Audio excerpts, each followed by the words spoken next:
کیا آپ جانتے ہیں کہ دھرندر مووی میں دکھایا گیا رحمان ڈکیت حقیقت میں کیسا تھا؟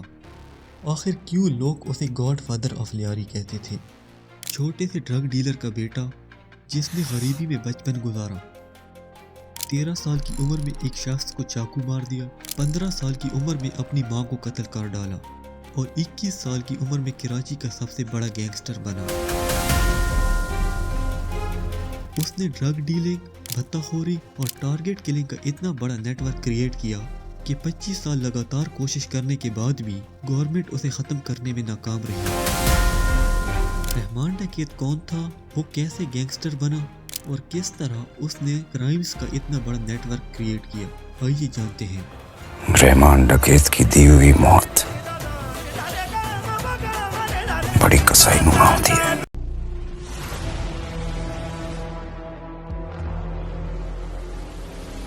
رحمان ڈکیت 1975 میں لیاری میں پیدا ہوا۔ وہ ایک ڈرگ ڈیلر داد محمد، جسے لوگ دادل کہتے تھے، اس کا بیٹا تھا۔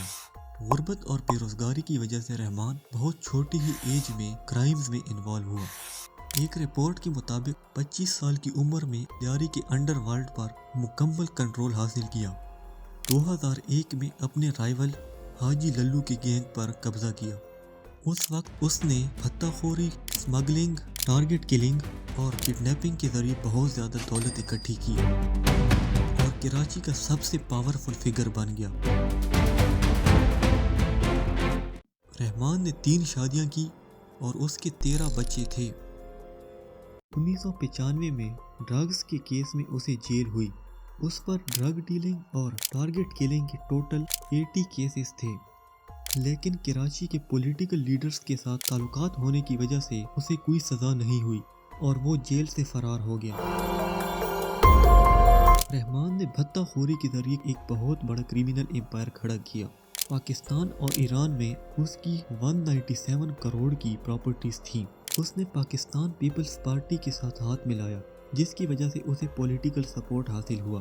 اس کے بعد وہ جو بھی کریمنل ایکٹیویٹی کرتا وہ اسے چھپا لیتے۔ 2008 میں اس نے پیپل پارٹی کے ساتھ مل کے ایک امن کمیٹی بنائی۔ امن کمیٹی لیاری میں پیس کے لیے بنی تھی، لیکن اس کا اصل مقصد کچھ اور ہی تھا۔ وہ ایک طرف دعویٰ کرتے کہ ہم لیاری میں امن لا رہے ہیں، لیکن حقیقت میں وہ رحمان ڈکیت کی کریمنل ایکٹیویٹیز کو کنٹرول کر رہے تھے۔ رحمان ڈکیت رابن ہوڈ کی طرح تھا۔ ایک کریمنل ہونے کے باوجود بھی اس نے معاشرے میں اپنی اچھی امیج بنائے رکھی۔ وہ لیاری کے غریب اور مستحق لوگوں کی مدد کرتا تھا، اس وجہ سے لوگ اس کی رسپیکٹ کرتے تھے اور ایون کہ ابھی بھی کچھ لوگ اسے اپنا ہیرو مانتے ہیں۔ رحمان ڈکیت کے سب سے انٹینس گینگ کلیشز 2007 سے 2008 کے دوران ہوئے۔ ان سالوں میں اس نے اپنے رائیول گینگز کے ساتھ کئی لڑائیاں لڑیں۔ ان گینگ وارز میں راکٹ لانچر اور گرینیڈز کا استعمال ہوا۔ انہوں نے لیاری کو ایک بیٹل فیلڈ بنا دیا تھا۔ ان گینگ وارز میں کئی معصوم لوگوں کی جانیں گئیں۔ رپورٹس کے مطابق 100 سے بھی زیادہ لوگوں کی ڈیتھ ہوئی۔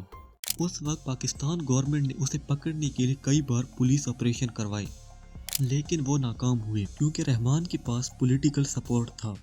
اس کے بلوچستان اور ایران میں کئی سیف ہاؤسز تھے اور جب بھی حالات خراب ہوتے وہ وہاں چلا جاتا اور کئی مہینوں کے لیے غائب ہو جاتا۔ جب حالات نارمل ہوتے تو وہ واپس آ جاتا۔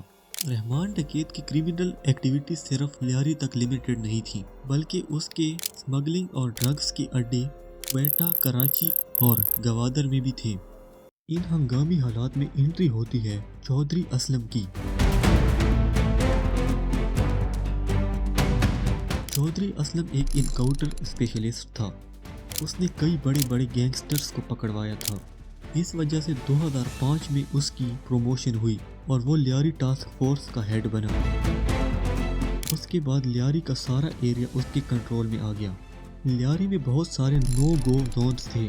یہ وہ علاقے تھے جہاں صرف گینگسٹرز کا کنٹرول ہوتا تھا اور کوئی وہاں جانے کی ہمت نہیں کرتا تھا۔